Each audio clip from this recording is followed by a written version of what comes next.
Broiler गोश्त बहुत लोग इससे खौफजदा हैं, खाते भी रोज़ हैं। बहुत सारी गलत फहमी है, ये बहुत सारे सवालात हैं। ये आज हमारे पास डॉक्टर फवाद साहब हैं, ये एक एक करके पूछते हैं। डॉक्टर साहब, सबसे पहला तो ये है कि ये परिंदा 35 दिन में आखिर क्यों तैयार हो जाता है, बाकी क्यों नहीं तैयार होते? क्या इसको कोई हार्मोन दिया जाता है जिससे तैयार होता है? बहुत बड़ी गलत फहमी है कि परिंदों को कोई हार्मोन दिया जाता है। ये ब्रीड जो है ना, इस तरह है कि जो आपने गोश्त के लिए ब्रीड बनानी है ब्रॉयलर के लिए, इसमें दुनिया के मुख्तलिफ एरिया से जो बर्ड ज़्यादा वेट करते थे उनकी क्रॉसिंग करवाई गई। तो ये GMO तो नहीं है ना? नहीं, इसमें कोई जीन्स नहीं स्पेशली ऐड करके नहीं बनाए गए। मतलब कि यही खुराक सब कुछ अगर आम परिंदे देसी मुर्गी को दें वो 35 दिन में तैयार हो जाएगी? नहीं, वो तैयार है, नस्ल ही नहीं है, वो नस्ल ही नहीं है। अगर आप इनको खुला छोड़ देंगे तो ये फिर हो सकता है कि 35 दिन की बजाय ये 4-5 माह में जाके तैयार हो।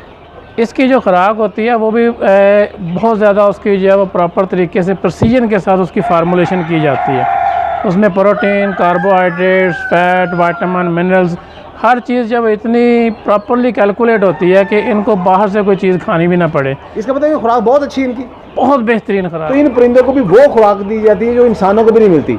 हार्मोन बताएं जी, हार्मोन कौन सा देते हैं जिससे ये बड़े होते हैं, वो बताएं हमें। जी, मैंने अपने पूरे कैरियर में अभी तक जो है ना, मैं यहाँ पे टीचिंग भी कर रहा हूँ एज असिस्टेंट प्रोफेसर यूनिवर्सिटी में, और तमाम पोल्ट्री इंडस्ट्री का जो है मुझे इल्म है। मैंने आज तक कोई ऐसा हार्मोन नहीं देखा जो कि इसकी फीड में डालें और इसका जो है वज़न करवा लें। डॉक्टर साहब ये चैलेंज कर रहे हैं कि अगर कोई बंदा उसको पता है को हार्मोन दिया जाता है वो हमें बताए। ये हमारा ईमेल एड्रेस लिखा है, ये हमारा कॉन्टैक्ट नंबर लिखा है, आप बताएं कि कौन सा हार्मोन।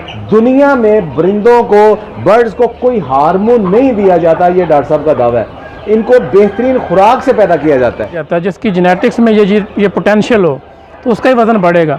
अब किसी चीज़ की जेनेटिक में पोटेंशियल नहीं है तो आप जब देखेंगे बहुत सारे यहाँ पे आपको देखेंगे बंदे जा रहे हैं बिल्कुल स्लिम से हैं, कमज़ोर हैं, बल्कि वो मरने की हद तक कमज़ोर होते हैं। आप उनको हार्मोन दे के मोटा क्यों नहीं कर लेते? अच्छा, ये दूसरा एक ये है कि इनको ना एंटीबायोटिक बहुत ज़्यादा दिए जाते हैं, कि इसका नेगेटिव क्या है एंटीबायोटिक? आम लोगों के ज़हन में कि एंटीबायोटिक को नुकसानदेह चीज़ है। नहीं, एंटीबायोटिक इसको बिल्कुल भी बगैर किसी वजह के नहीं दिया जाता। अच्छा, वो असल अपना टारगेट वेट है उसको अचीव करना था, वो जरा से हम उसको अचीव नहीं करने दे रहे तो हमने कुछ उसको एंटीबायोटिक दिए।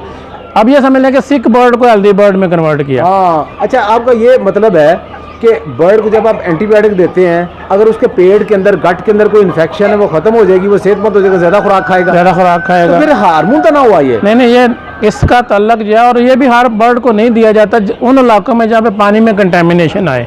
तो वो इसके अलावा एंटीबायोटिक्स जो है वो जब डिजीज़ आए कोई तो उसको क्योर करने के लिए देते हैं। तो आप ये समझ लें कि इसको हमेशा डिजीज़ क्योर में जैसे ह्यूमन को देते हैं। अच्छा डॉक्टर साहब, एक और चीज़ कि लोग ये कहते हैं कि इनके फीड के अंदर ये खून शामिल कर देते हैं, मुर्दा मछलियाँ शामिल कर देते हैं, ये गंद बला शामिल कर देते हैं, हराम चीज़ें शामिल कर देते हैं।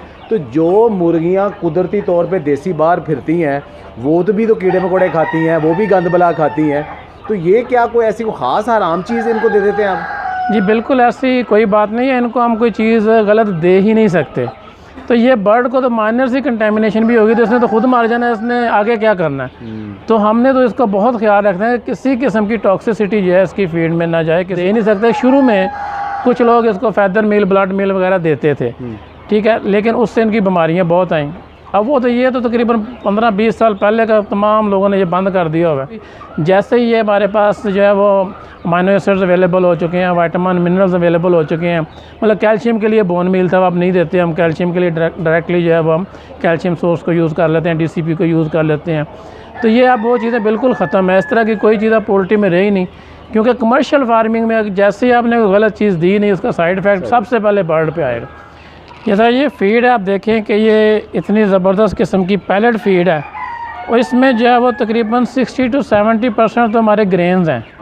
उसके बाद तकरीबन 10 to 15%, 20% तक एनिमल प्रोटीन। ये हो गया वेजिटेबल एनर्जी सोर्स, गोश्त की शक्ल में। नहीं, वो फ़िश मील, और इसके बाद वेजिटेबल प्रोटीन। असल में इसमें हर चीज़ ही अवेलेबल हो चुकी है। अच्छा डॉक्टर साहब, ये इतनी ज़बरदस्त फीड है, बहुत ज़बरदस्त फीड है, तो ये इतनी फीड अगर हम देसी मुर्गियों को, जो आम मुर्गियाँ हमारी जो मिस्री मुर्गियाँ हैं, अगर उनको दें तो वो भी 6 माह से कोई 3-4 माह तक तैयार हो जाएगी कि वो उनकी जीन ही नहीं है? सर, उनकी जीन ही नहीं है। चीज़ आम तौर पे ये सोची जाती है कि इनका जो गोश्त है ब्रायलर का जी, वो क्वालिटी वाइज पुअर है एज कंपेयर टू देसी के। इसका मतलब है कि प्रोटीन जो देसी की है और ब्रायलर की है, प्रोटीन तकरीबन बराबर है। हर चीज़ सेम है। अच्छा, फैट इनमें ज़्यादा है या कम है? लेकिन जिनमें फ़ैट जो है वो ज़्यादा हो जाती है इनके टिश्यू के साथ, लेकिन गोश्त में नहीं। उसमें लीन हो जाते हैं, मसल ज़्यादा उसके स्ट्रेंथ उसके हार्ड हो जाते हैं मसल। इसमें थोड़े से मसल के अंदर और उसके साथ और अब्डामन में से फ़ैट होती है इसकी। अच्छा, ये विटामिन की क्या सूरत हाल है? विटामिन भी सिमिलर हैं, इसमें ट्रेस में होते हैं लेकिन। अच्छा, आपका कहने का मतलब है कि देसी मुर्गी और ये ब्रायलर के गोश्त में क्वालिटी वाइज कोई फ़र्क नहीं, इसके अंदर कोई टॉक्सिन नहीं। कोई दुनिया में कोई पेपर पब्लिश हुआ होगा जिसमें होगा इसके अंदर कोई टॉक्सिन मौजूद है, कोई जहरीला मादा मौजूद है? जी नहीं, बिल्कुल। मैंने भी बड़ा रिव्यू किया, नहीं मिला।